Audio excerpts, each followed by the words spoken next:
Hi friends, welcome to East Trend. இந்த வீடியோல ரொம்ப சிம்பிளா டேஸ்டியா இளநீர் அல்வா எப்படி செய்யலாம்னு பார்க்கலாம்.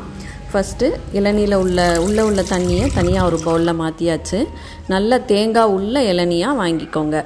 இப்போ உள்ள இருக்கிற தேங்காவையும் நம்ம எடுத்துக்கலாம். தேங்காய் எல்லாத்தையும் எடுத்துட்டு சின்ன சின்ன பீஸா இந்த மாதிரி கட் பண்ணி வச்சுக்கோங்க. இப்போ இன்னொரு பவுல்ல 3/4 கப் அளவுக்கு கார்ன்ஃப்ளவர் சேர்த்திருக்கேன். எந்த அளவுக்கு கார்ன்ஃப்ளவர் சேர்க்கீங்களோ அதுக்கு 2 மடங்கு இளநீயை சேர்த்துக்கலாம்.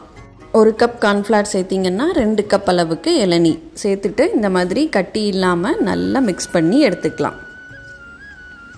இப்போ ஒரு அடி கனமான பாத்திரத்துல 1/2 கப் அளவுக்கு ஜீனியும் 1 கப் அளவுக்கு தண்ணியும் சேர்த்துக்கலாம். இதில் கம்பி பதம் வரணும் அப்படின்ட்டுலாம் எந்த அவசியமும் இல்லை. நல்ல ஜீனி எல்லாமே கரைஞ்சிட்டு ஒரு பாயில் வரணும். வந்ததுக்கு அப்புறமா அதில் 1 ஸ்பூன் அளவுக்கு நெய் சேர்த்துக்கலாம். நம்ம கலந்து வச்சுருந்த கார்ன்ஃப்ளவரும் இளநியும் சேர்த்ததை நல்லா ஒரு வாட்டி நல்லா மிக்ஸ் பண்ணிவிட்டு அதில் சேர்த்துக்கலாம். இல்லைன்னா மாவு கீழே அப்படியே செட்டில் ஆகிருக்கும். இப்போது அடுப்பை நல்லா லோ ஃப்ளேமில் வச்சுக்கலாம். ஒரு 5 நிமிஷத்துலேயே இந்த மாதிரி ஜெல்லி மாதிரி அங்கங்கே ஃபார்ம் ஆகும். மறுபடியும் நீங்கள் மெதுவாக கலந்து விட்டுட்டே இருந்தீங்கன்னா அதுவாகவே சேர்ந்து நல்லா அல்வா பதத்துக்கு மாறிடும். இது மித்த அல்வா மாதிரி ரொம்ப நேரம் அடுப்பு முன்னாலே நின்று கலந்து விட்டுட்டே இருக்கணுங்கிற அவசியம் இல்லை. ஒரு 15 மினிட்ஸ்க்குள்ளேயே இந்த அல்வா சீக்கிரமாக ரெடி ஆயிரும். இப்போ பார்த்தீங்கன்னா எல்லாமே அப்படியே திக்காயிட்டே வருது. எந்த கட்டியும் சேராமல் ஒன்று போல் ரெடி ஆயிடுச்சு. இந்த ஸ்டேஜில் ஒரு 2-3 ஸ்பூன் ஜீனியை அதில் சேர்த்துக்கலாம்.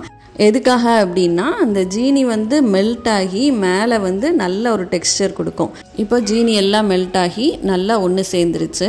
இந்த ஸ்டேஜில் இந்த அளவுக்கு திக்காக வந்ததுக்கப்புறமா நம்ம கட் பண்ணி வச்சுருந்த இளநிக்குள்ளே உள்ள தேங்காவை இதில் சேர்த்து நல்லா கலந்து விட்டுட்டு அடுப்பை ஆஃப் பண்ணிக்கலாம். ஆஃப் பண்ணுறதுக்கு முன்னால் ஏலக்காய் பொடியும் 1 ஸ்பூன் அளவுக்கு நெய்யும் சேர்த்துக்கலாம். நெய் ரொம்ப அதிகமாக சேர்க்க பிடிக்கலைன்னா இந்த 1 ஸ்பூன் நெய்யை ஸ்கிப் பண்ணிக்கோங்க. ரொம்ப சிம்பிளாக ஒரு 10 நிமிஷத்துக்குள்ளேயே ரெடி பண்ணக்கூடிய இளநீர் அல்வா.